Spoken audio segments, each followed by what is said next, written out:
Welcome back to my channel. This is your man, Chu-Chu. Welcome back to business class. I'm excited to have all you guys here. Uh, if this is your first time, welcome. If you've been rocking with me, thank you. And today we have a very interesting topic, right? As it says, here is why you are fat. You know, the reasons why you're fat. There's some things keeping you fat, and you need to know what those things are so that you understand that being fat is not your natural state. It's not what you're supposed to be. You're supposed to be conscious of this. You're supposed to know that there's something abnormal about being fat, overweight, obese, thick, big boned, overweight, whatever you want to call it.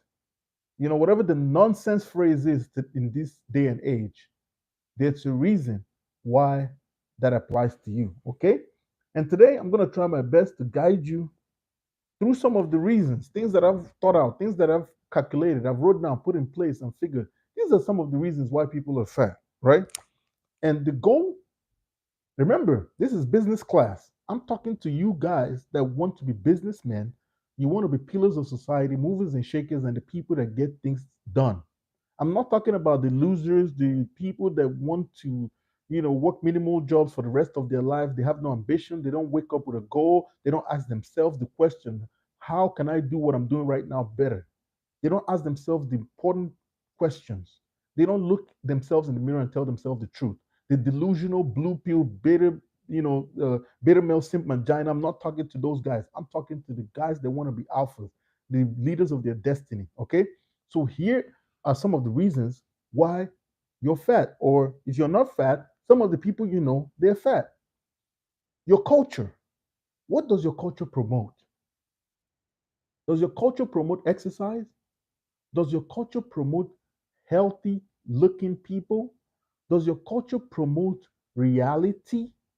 Does your culture look at women or men that are in their best shape and give them a round of applause and say, hey, I don't look like that lady. I don't look like that guy, but I wouldn't mind looking like him or her. As a matter of fact, I'm going to go out here in the world and I'm going to do the work so I look like him or I look like her. Or is your culture the kind to say, oh my God, look at her. She looks so skinny. She must need a burger. Oh my God, look at him. He's so fit. He needs to eat more so he can gain some weight. I remember the other day, I forgot who I was talking to. I was talking to this young lady. Yes. A young lady, she came down from the bus. She's an older lady. I don't know. She was saying she came from California. From the way she looked, you can tell she's seen life. She's experienced a lot. And guys, and that's one of the reasons why I talk to some of you guys and tell you, your wife is at least 5 years younger than you. You don't want to marry an older woman because she's seen way more than you. She's not impressionable. There's nothing you could teach her. You see, you'll be lucky to find one that will be submissive to you. So you need a younger woman, someone that has not seen so much in life, so that you could basically have authority over her, so that she can see you as someone that is responsible for her. Because it's asinine to think that you could have responsibility over something, right? Or someone could be responsible for you and not have authority over you. It makes no sense, right? So what does your culture preach? What does your culture preach? If your culture preaches negativity when it comes to things that we know that are relatively healthy, you need to look at the culture, and maybe that's a culture you need to abandon. You need to learn new culture. You need to learn the kind of culture that embraces healthy living and existence. A culture that looks at someone that has six packs, abs, and a clavicle, a collarbone, and say, this person here is healthy, and this is who I would like to be like. You need a culture that promotes stuff like that, not a culture that looks at a fit woman and call her and basically automatically imply that she needs to eat a burger.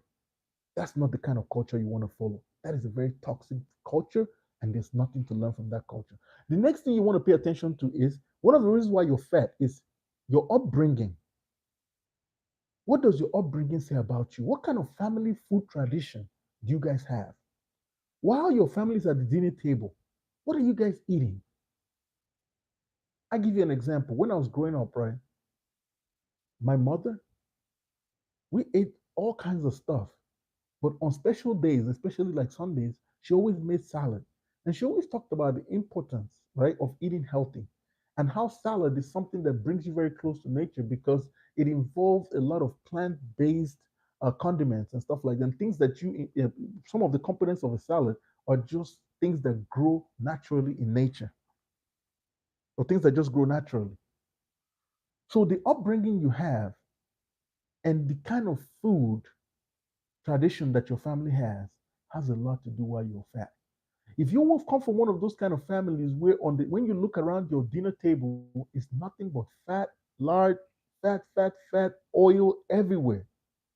That is not a good sign because those are some of the things that contribute to the reason why you're in one of these categories. Why you're big bone, you're overweight, you're obese, you're fat, you're out of shape, whatever you want to call it. Your upbringing and your family tradition, especially at the dinner table, breakfast table, lunch table, whatever you want to call it, has a huge part to do with it. The next thing you want to, one of the reasons why you are fat or you know someone that is fat, and this is their story, is because they eat so much sugar. They eat so much processed food. They eat so much packaged food. And most of the food that they ingest are unnatural to the human existence. Human beings are not supposed to consume, like processed sugar. The body is not designed for that kind of food. The body is designed to ingest natural sugar and break them down through the catabolic process and use it for some kind of fuel that does not just make you gain weight, some kind of fuel that doesn't just get stored as fat, right? And also packaged food. Anything that you see that is in a package is more than likely not good for human existence because it's been processed, it's been dumbed down. Nutritionally, it has no value in most cases. So you want to avoid those. In addition, avoiding things that are unnatural, things that don't occur naturally. Anything that you know for a fact that is not natural or naturally occurring is something you want to avoid. For example, cigarettes. I know I smoke cigars, but it's a minor indulgence. I don't smoke very often. I'm not what you call an avid smoker. It's just for relaxation. But for the most part, you don't want to involve in stuff like that. Alcohol, processed alcohol, or anything synthetic. You don't want to involve with that, because these things occur unnaturally. They don't occur in nature. And because of that, they are making you fat and putting toxic chemicals in your body, which lead to overweight, fat, or whatever you want to call it. The next thing is this. The next reason why a lot of people are fat is because of knowledge, education, exposure, right? If you're not knowledgeable, you would not know the importance of being fit. If you were not educated on fitness, you would not know why it's important. If you were not exposed, if you've never been to somewhere like Russia, you've never been to Switzerland, you've never been to some of these countries where you see women in their most feminine and fit nature, you would not understand what it's like to have a woman in her most basic instinct.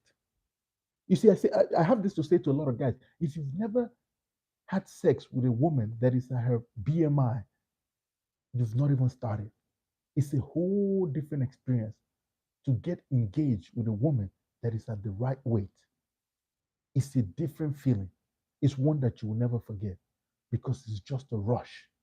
Because you're experiencing this woman in her basic instinct, the way nature made you to experience her. Now you're dealing with an overweight woman, it's a totally different experience. I understand some guys have their preferences, but I've done the experiment before. I lined up a bunch of women from skinny to athletic, all the way to overweight.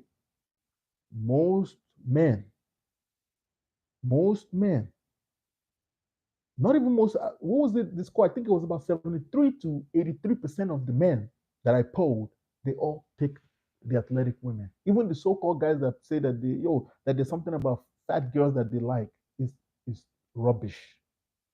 Any man that you see dating a fat woman, that is all he can get. So don't buy into it.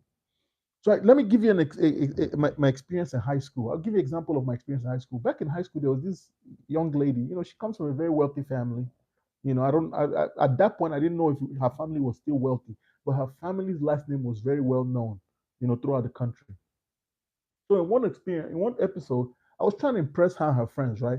So they had asked me to. I was going to a talk shop outside the school premises, and they had asked me to buy them, some snacks and stuff like that. And then it came to her. She was overweight. She was pretty huge back then, but she was beginning to get the concept of being in shape because she had tried the overweight thing, and she all she got was the kind of results she didn't want. She didn't get the kind of guy she wanted. She didn't get the kind of life she wanted. She didn't get the outcome she wanted, right? So at the end of the day, she decided to lose weight. So how she did it was she wired shut her mouth so she could only eat liquid food. So on this episode where I was trying to impress her friends, all her friends made their requests, which I noted, but she asked for ice cream. And I quickly told her, this is how I knew. I've been, I've been a guy that was in tune with reality from the get-go because of the kind of parents I had. Talking about red pill, I've been red pill from Africa, right? I've been living in reality for as much as I remember. I never tried to live a day of delusion in my life. I told her the last thing you need is ice cream. You don't need ice cream. You know what I mean? All these other girls can eat ice cream. Your current physical state signals that you don't need to be consuming ice cream because it's not good for your existence. She found that offensive, but as time went on, she got over it and she learned that I was telling her nothing but the God's own truth, the red pill truth. That's what I was telling her. Okay. Another reason why a lot of people are fat is that they don't have contact with plants. You see, plants or organic food, right? They're less processed. And most of these food that are plant-based, they are one with nature. These are the kind of food that you need to be eating because on the cellular level, they provide exactly what your body craves. The type of fuel that you need as a human being to run is exactly what is provided at this basic level. Your body would never ever burn synthesize fuel properly. It's just like, think about it. Let me give you an example. Take a Toyota Camry. Imagine putting like kerosene or diesel in the tank of a Toyota Camry that the engine wasn't designed to burn diesel. You're going to mess up that car. Let's say it even runs, it's not going to run right, which is exactly what you're doing when you're not eating plant-based diet or or making a majority of your food consumption based on plants, things that grow from nature. Think about it. Cows eat grass. Cows don't eat other cows. They eat plants, and we eat cows. So wouldn't it make sense to bypass the cows and go eat exactly what nature intended us to eat? That's one of the reasons you're fat. Because you're eating the things that nature has not intended for you to eat. You avoid everything that has to do with plants, and you eat things that are not organic, things that are highly processed, and things that are not one with nature. This is why you're fat. So for my fat friends out there, for my, some of the delusional people that are overweight and they're calling it thick, you need to go get you a salad. You need to go get you some fruits. You need to snack on some grains. You need to snack on some nuts, cashew nuts, peanuts, something. You know what I mean? Almonds. These things will help your digestive system. Your body will thank you at that moment and in the future. And for the rest of your life, your digestive system will operate in such a manner that is not tumultuous to your existence. And then that takes it to the next point. You don't have an understanding of lean meat, which is why you're fat. You need to understand what's in your meat, right? If you don't understand the science behind lean meat or behind meat at all, you would just eat anything and think that you're just being fed, not knowing that you're killing yourself. Like, for example, I feel sorry for anybody that eats pork. This is some of the worst food you can eat in the world. Have you seen where they grow pigs? Have you seen what pigs eat? Pigs eat trash. Pigs will eat literally anything. I remember the saying, you are what you eat. Would you want to eat something that eats trash? That means you're garbage, right? So you have to understand meat. You have to understand what's in the meat. You see, pork has this worm that's called I believe they call it techinella or something like that. It's not something good to go into your system. It's almost like tapeworm, right? I think it's called tachinella. Yeah, it's a type of tapeworm that basically attacks the body of pigs, and basically they have like a symbiotic relationship with the pigs. And then for the life of the process, for the life of that pig, until the pig dies, that worm is living in the body of that pig, and it's very hard to get rid of that. So that's why you should not eat pork, and that's why you should understand the kind of meat you're consuming. Lean meat is the best kind of meat if you don't want to be fat anymore. You are fat because you don't understand that eating lean meat is the best kind of meat for you. I'm talking about chicken, turkey in some cases, right? Just lean meat. That's what you need if you're going to eat meat. That takes me to the next step, right? So you need to avoid some types of meat, okay? You need to understand, educate yourself, right? Have the knowledge, have the exposure, and understand what these different types of food that you can ingest will do to your body. And based on that study, proceed with caution. The next thing you want to do is understand the importance of exercise. Are you fat? Is exercise important to you? Probably not.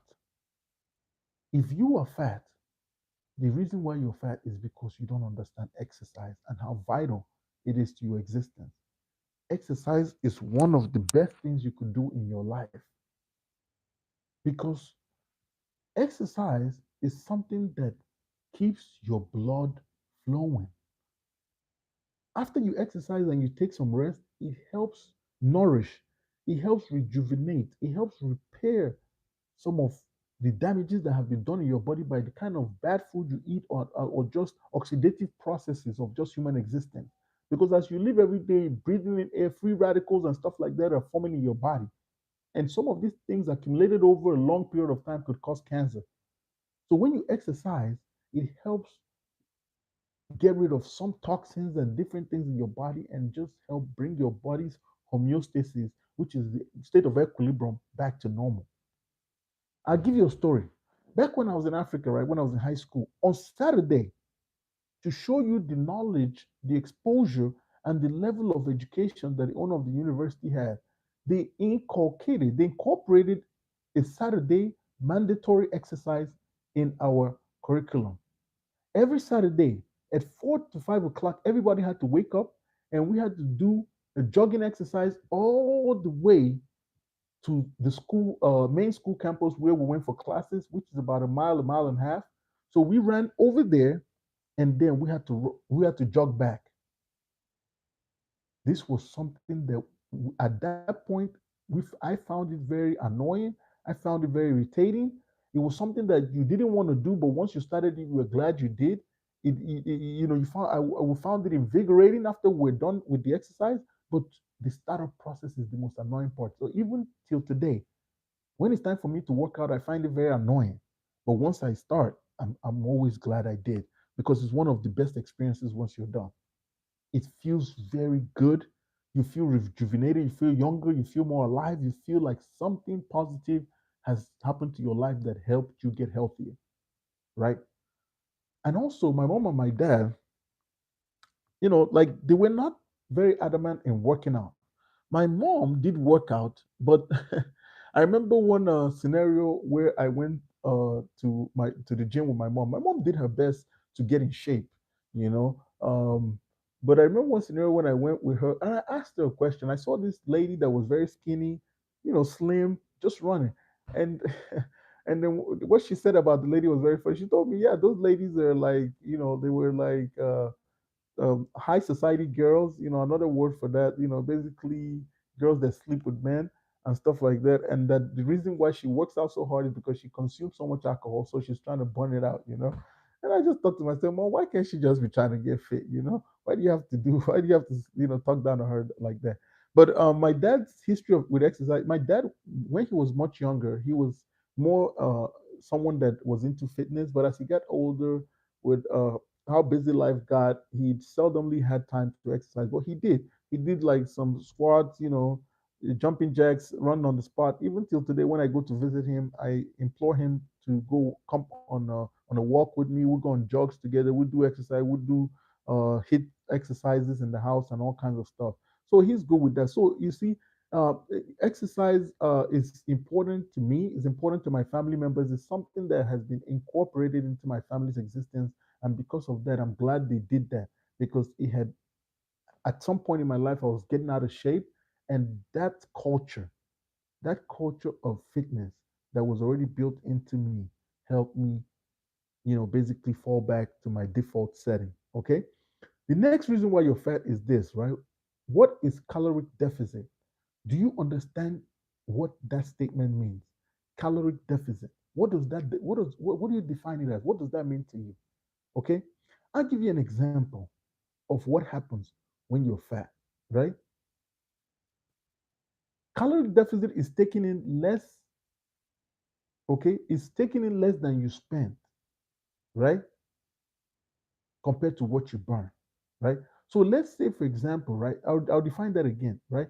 Caloric deficit is taking in less calories than you burn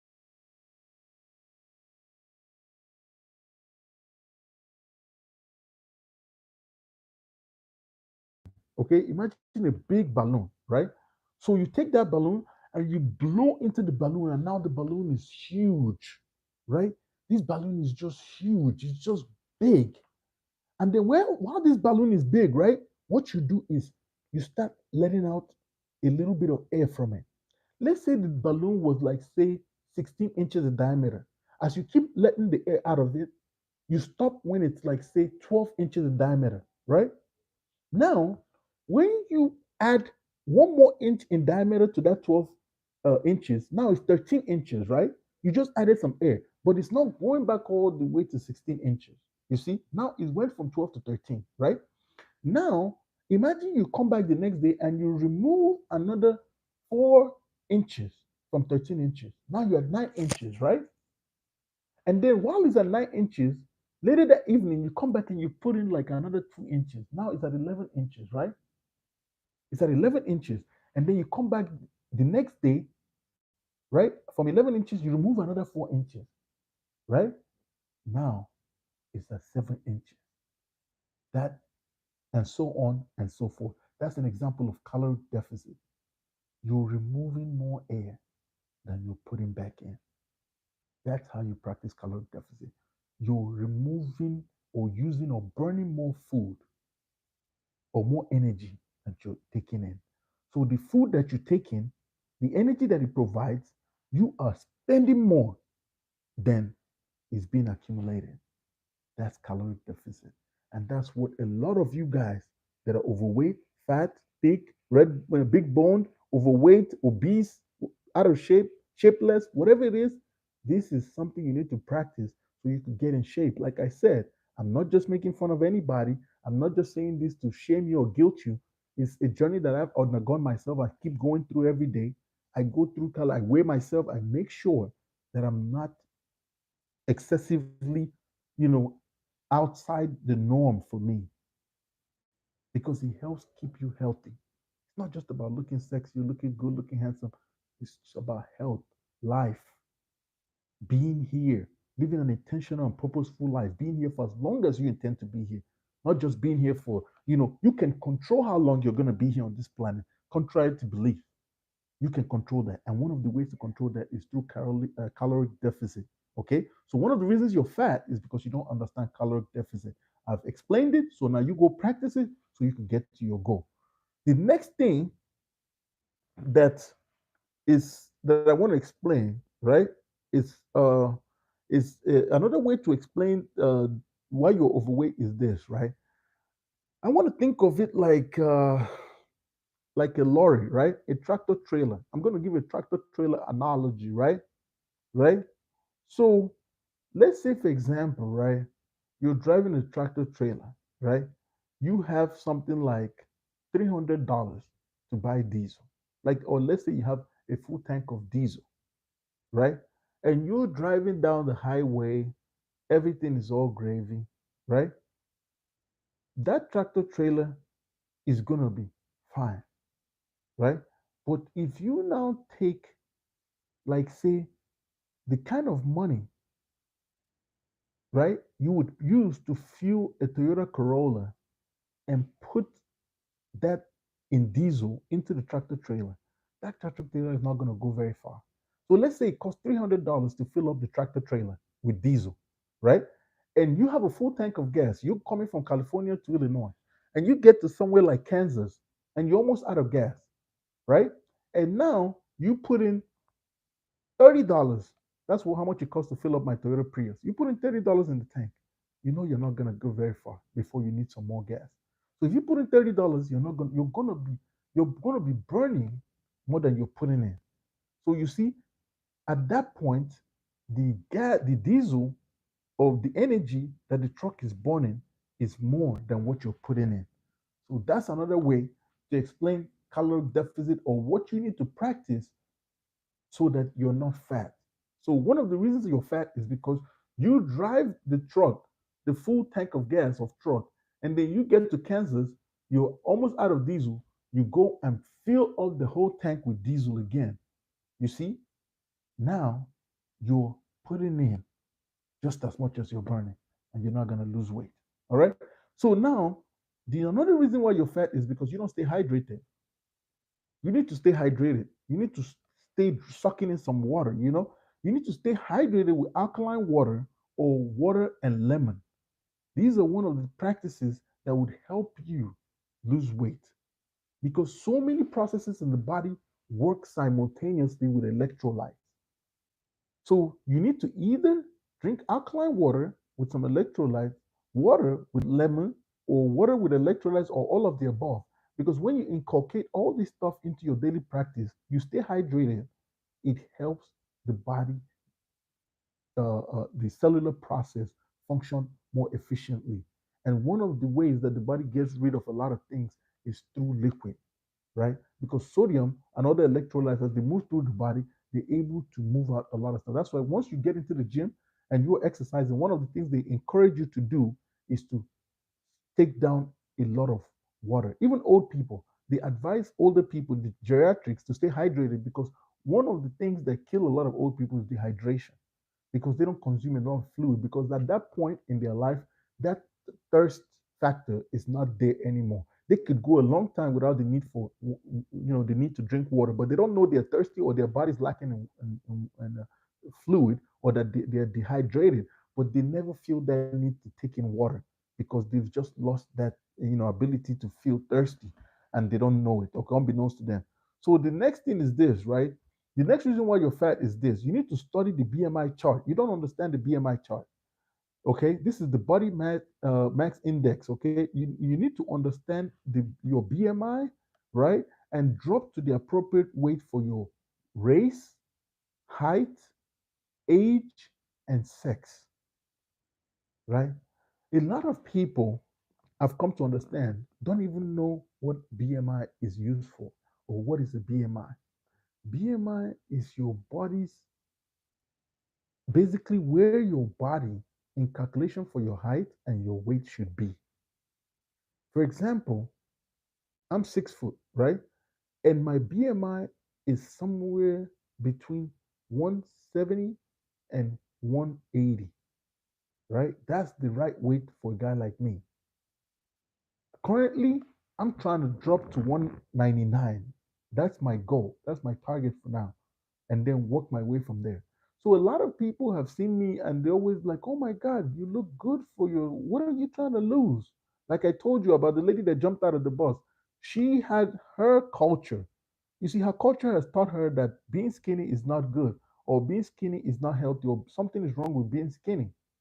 And she had basically ascribed that notion to my existence. But I told her, I made it known to her that I have a standard for myself, and that standard is the BMI, and I plan to drop to the appropriate weight so that my body could function at very optimum level. So don't subjugate your standards for yourself to somebody else's cultural way of thinking that keeps them unhealthy. Before you make a decision, I remember we talked about this on Instagram. Ask yourself, do you want the kind of outcome that that person has? Is that person having the kind of health that you want? Are they taking care of themselves the way that you would like to take care of yourself? If the answer is no, just hear what they're saying, but don't bother incorporating whatever decision they've told you into your, or whatever statement they've made into your life. Because why? The outcome you want for yourself does not match the standards they have for themselves. So you need to follow your own standards. And when it comes to those of you that are fat, you want to follow the BMI chart.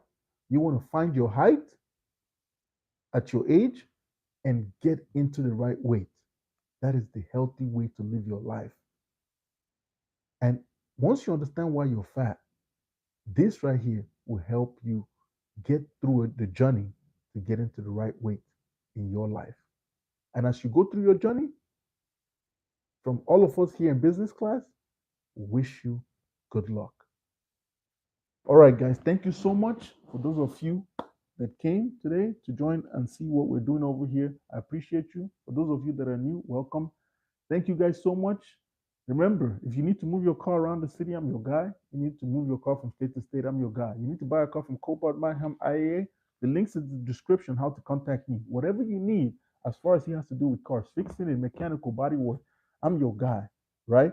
And I could help you do so many. I have so many other services that I offer, and all the information that you need could be accessed in the link in the description. Once again, guys, thanks so much. And this is the end of this video. Have a good one. Bye.